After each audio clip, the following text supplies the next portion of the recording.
Spiritualité, pratique sexuelle au-delà de la chair. Cinquième partie. Nous parlons aujourd'hui donc de la procession sacrée, la suite du dimanche dernier. Procession sacrée avec le docteur Bosco Ben Youssef, bonjour. Bonjour.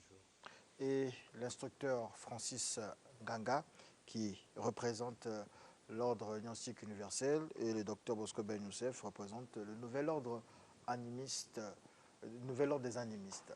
J'arrive à le dire. Et nous sommes restés dimanche dernier à tergiverser un peu entre guillemets sur cette procession sacrée. Docteur Bosco Ben Youssef, vous avez les premiers mots de ce face-à-face aujourd'hui. Vous avez fait des recherches sur la procession sacrée, de nouveaux éléments. Bon, tel que je l'avais dit la fois dernière ici, merci d'abord pour la question. Je crois que notre position a été plus claire là-dessus. N'oubliez pas que nous avons soulevé un problème épineux ici qui consistait à démontrer le fait que les gens avaient un mal à ne pas comprendre les interprétations allégoriques avec la pratique de la procession sacrée de façon coïdale, c'est-à-dire de façon directe. Nous avons souligné un point ici, on avait dit que nous ne nions pas qu'il y ait eu les femmes qui se prostituaient dans les temples, mais nous avions expliqué clairement que, en fait, ce n'est pas de la façon dont les historiens, les maîtres de sagesse ont tenté d'expliquer. C'est vrai qu'il y a eu les cas, mais c'est beaucoup plus basé sur la déviance. Vous voyez? Donc, si on vous explique qu'il y a eu des... D'accord. Ok, merci beaucoup. Bien, merci beaucoup, M. Diaz. Je commence par saluer mon cher ami fervent téléspectateur de M. 210, Alain Kibongo, le commandant Alain Kibongo. Bonjour, depuis là où tu es en train de suivre l'émission. Bien, nous parlons de la procession sacrée, mais la procession sacrée, c'est une prostitution. On l'a appelée procession sacrée, à défaut de mot, mais c'est une pratique, c'est un rite. Un rite qui s'est passé dans des époques très reculées, dans des grands temples où les initiés devraient travailler. Il fallait des femmes préparées. Il n'était pas donné à n'importe qui de pratiquer cette sexualité dite, entre guillemets, sexualité sacrée, en prostitution sacrée. Donc, cette procession sacrée, c'était réservé aux dames qui avaient atteint un niveau très avancé, le niveau de la Vierge, parce que Vierge est un niveau spirituel, et donc Marie aussi, Vierge, ainsi de suite. Bien, ils ont pratiqué cette sexualité. D'accord. Alors, la sexualité sacrée, on va le dire, ne concerne que, n'est possible que dans le cadre des rituels. Est-ce qu'on peut dire ça comme ça? En dehors des rituels, il n'y a pas de procession sacrée. Il n'y a jamais eu de prostitution sacrée en dehors des rituels, en dehors de ce qui se passait dans les temples. Le même avis. Bon, tout le monde n'est pas pratiquant au sens ésotérique du terme. Il y a des commerçants qui ne sont pas les pratiquants, qui ne sont pas peut-être habilités des rituels ésotériques tels que nous les expliquons. Il y a eu des grands hommes qui se sont fait accompagner des processions sacrées. Voilà pourquoi j'ai dit que ça existe jusqu'à aujourd'hui, contrairement à mon co-débatteur, le prêtre gnostique Ganga, qui a dit que... Vous contredisez en fait ce que Francis Ganga dit. Exactement. L'apôtre Paul. En dehors des rituels, il peut y avoir procession sacrée. Oui, mais il y avait une prostituée sacrée qu'on appelait Lydie, qui se baladait avec l'apôtre Paul. Jésus a eu les prostituées sacrées autour de lui, alors qu'ils étaient toutefois chassés dans le temple. Il y a eu une prostituée qui est venue voir Jésus pour lui laver les pieds, alors que les autres l'ont blâmé.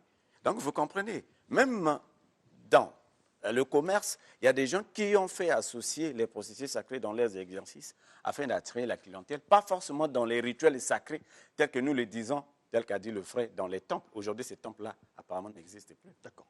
Francis Ganga, docteur Bosco Ben Youssef, insiste, persiste et signe au-delà des rituels, en dehors des rituels, j'allais dire, la procession sacrée reste une réalité.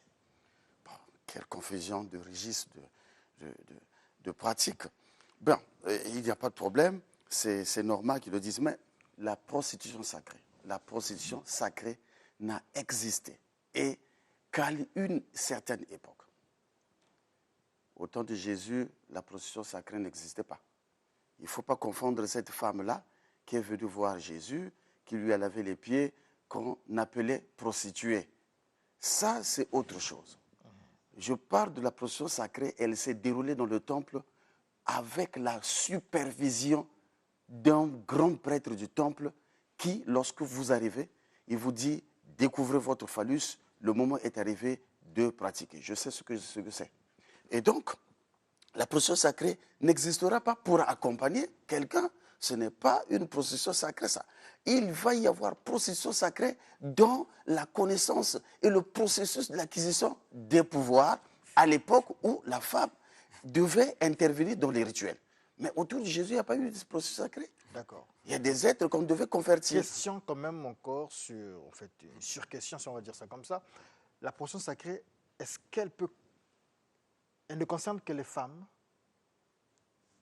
La procession sacrée, non, elle ne concerne pas seulement que les femmes. Les processus sacrés sont oui, il y a des processus sacrés, sacrés. des hommes, oui. Oui. Par exemple, le cas de Marcion. On ne connaît pas trop bien Marcion. Marcion, c'est quelqu'un qui éveillait tous les pouvoirs existentiels à partir des femmes, par exemple, avec qui il devait pratiquer. Aujourd'hui, dans le raélisme aussi, il y a une forme de processus sacré. Mais une prostitution qui aujourd'hui ne peut plus avoir sa place dans la société. Donc, Raël, c'est un détraqué moral, c'est quelqu'un qui est malade, qui est Chez les en train de animistes, avec des sacrée, histoires il n'y a pas d'homme dans ces choses-là. de masturbéditation, ça, c'est révolu, ça. Hein? Soyez Les un peu époques ont sérieux. changé, les moments ont Soyez changé. un peu sérieux et posez le débat sérieusement. Mais qu'est-ce qu'on cherche dans tout ça? Vous savez, le plaisir, c'est le plus grand moteur qui manque à l'homme, ainsi que le désir. On n'a jamais ce que l'on désire. Qu'est-ce que ces hommes cherchent? Qu'est-ce que ces femmes cherchent? J'ai dit ici que le but de ces exercices, c'est de chercher, de contourner, c'est de chercher le bonheur. L'homme à la quête du bonheur est allé loin dans ces exercices. Alors, je ne serai pas ici habilité à traiter Raël d'un pervers. Non, je ne suis pas là-bas. C'est trop simple. Il faut comprendre ce que les philosophes, les grands penseurs ont dit à propos du sujet. Parlons très clairement de l'homosexualité. Alors, si, m'entendez? Allez-y. Alors, allons de l'homosexualité. Si ce que je cherche, si c'est un désir, parce que dès que je trouve ce que je désire, je ne désire plus quelque chose. Vous avez votre femme. Si un homme et un homme pensent qu'ils peuvent avoir un désir, ils peuvent avoir un plaisir ensemble, ça ne dépend pas de leur sexe. Hein. Ce n'est pas forcément parce qu'ils doivent s'accoupler. Voilà pourquoi j'ai nié ici, j'ai rejeté en bloc que non, il ne s'agissait pas du coït entre un homme et une femme. Maintenant, ici, si deux hommes pensent qu'ils peuvent partager un plaisir dont un homme et une femme ne seront pas à mesure de les attribuer, il n'y aura pas du mal à ça.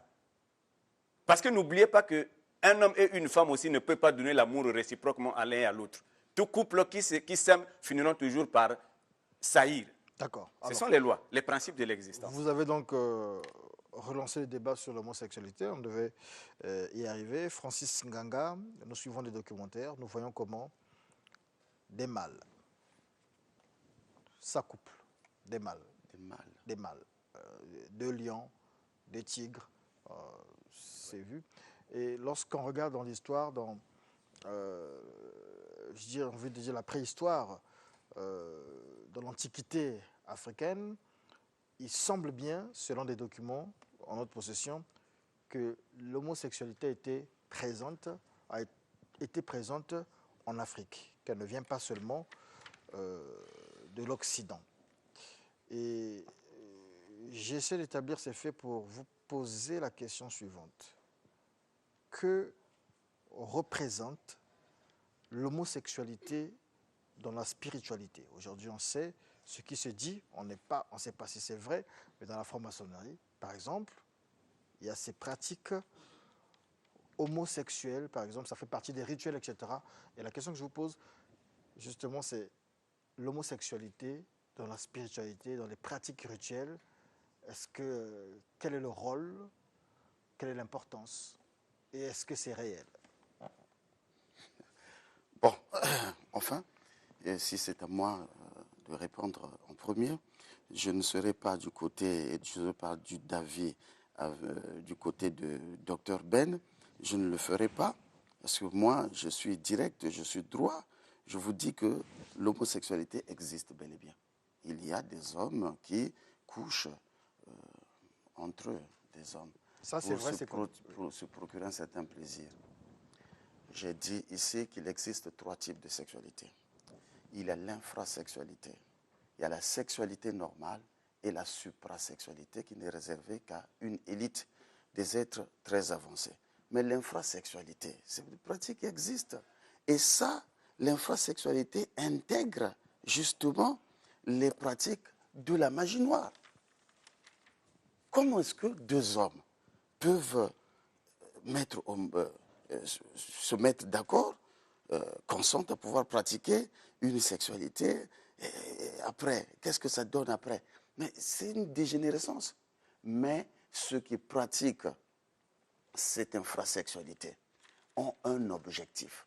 Ces êtres-là, si nous allons très loin, si Dracula l'a pratiqué, Dracula était un maire de Russie, et il n'aimait jamais sa femme.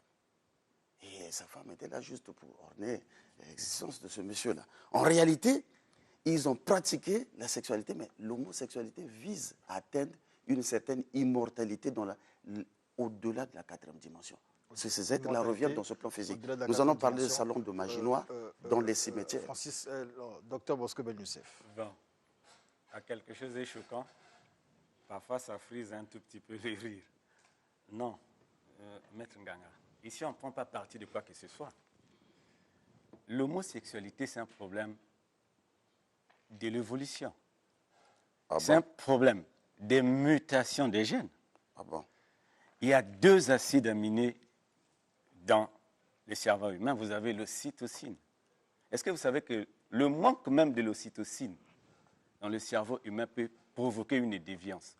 N'amenez pas les choses dans la magie noire pour le plaisir de les emmener. Comment voulez-vous que quelque chose qui a une explication scientifique, biologique, mutationnelle, puisse faire l'objet des sciences ésotériques? Voilà pourquoi ici nous avons dit que la majorité des gens, que ce soit dans les églises, ont des prophètes sans philosophie et ont des philosophies sans croyance. Avoir la connaissance, c'est mieux, mais interpréter les choses, c'est autre chose. On a guillotiné les gens dans l'Antiquité, dans le Moyen-Âge, à cause de l'obscurantisme interprétationnel. On a un problème. Alors, comment voulez-vous que quelque chose qui relève de la mutation biologique soit l'objet tel que vous avez signé les noms intrigants, les Dracula à l'intérieur, justement pour faire peur à la population? Il n'a rien à voir là-dedans. Pour relier ça à la magie noire. C'est un problème biologique. Francis Gaga. C'est un problème mutationnel. C'est ça. Non, le docteur Ben, on dirait qu'il y a un problème qui ne va pas, docteur Ben. Il y a un problème qui ne va pas chez vous. Le problème qui ne va pas, c'est que le docteur Ben n'est pas assis dans ce domaine-là. C'est clair et c'est simple. Ben, c'est clair. Parce qu'il va parler de la mutation générationnelle, il va encore revenir certainement génétique. Bon, oui, voilà. Et donc, ça, il n'y a pas de problème. Il n'y a pas de problème, mais nous allons repartir vers Lamarck, nous allons repartir vers Darwin, et ainsi de suite. On sait que c'est des philosophies qui, aujourd'hui, ne sont plus utiles. On ne peut plus parler de ça, sauf pour étudier cela dans le cadre dans un contexte bien précis, celui de l'histoire, pour essayer de comprendre qu'il y a eu aussi des défroqués comme les Darwin, des gens comme ça, des déséquilibrés qui ont voulu apporter des réponses par rapport à ce qu'ils ne savaient pas.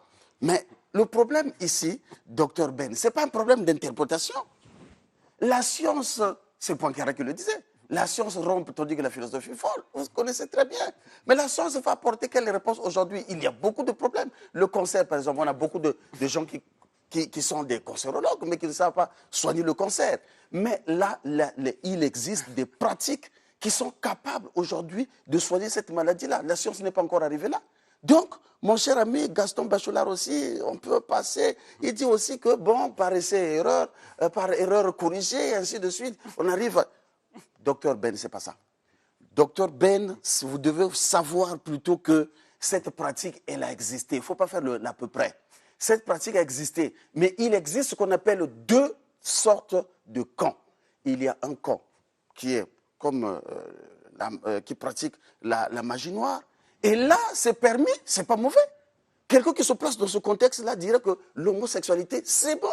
Mais ce n'est que normal, parce que des pratiques qu'ils font dans leur temple et leur permettent que nécessairement pour pouvoir évoluer, il faut passer par l'homosexualité. Est-ce que mais c'est l'infrasexualité, l'homosexualité. Dans l'Église catholique, Dr Ben, Francis Ganga, dans l'Église catholique, on a des scandales d'homosexualité. Est-ce que c'est dans un contexte de magie noire? Bon, je suis très bien avec les prêtres pour porter le jugement et tout mais ça. Le peuple sait bien mais avec vous. Au moins, je suis très clair. Oui. Je voudrais dire que ni l'Église catholique, ni beaucoup... Mais l'Église catholique est en rapport avec beaucoup d'écoles de magie noire. Donc l'Église catholique aussi sera détruite très bientôt là. Serait à cause de ce genre de pratiques. Ce sont des pratiques dégénérées qui ont amené que l'Atlantide puisse sombrer. D'accord. Eh bien, c'est ça. Ben, donc l'Église catholique ne fait pas exception. L'homosexualité n'a rien de spirituel, ne joue aucun rôle dans les pratiques rituelles. Non, la seule façon, Monsieur Nganga, la seule façon de ne pas souffrir de soif, c'est d'être soi-même source. Les animistes, c'est les maîtres des connaissances. Ah bon? Nous sommes formés. Ah bon? Quand vous n'êtes pas, pour être un docteur animiste, il faut que vous soyez un homme qui a une connaissance très élargie dans tous les domaines. Nous sommes dans le XXIe siècle. Ah bon? Mon cher frère, rester fidèle à une personne, avoir de l'attachement durable à une femme, mon frère, ce n'est pas une mince affaire. Les couples se font, c'est défait. Il n'y a pas la magie noire là-dedans. Il y a des gens qui ont pensé aimer des femmes, qui ont dépensé beaucoup de choses. À la fin, ils sont déçus. Alors, où est la magie noire? La pédophilie dans les églises catholiques, telle qu'a expliqué, a posé la question clairement, monsieur le journaliste. Ça relève de la magie noire. Vous pensez qu'un prêtre qui abuse les petits-enfants, qui méritait d'être jugé, c'est vrai qu'au tribunal de la médiocrité, les sages sont jugés sans appel.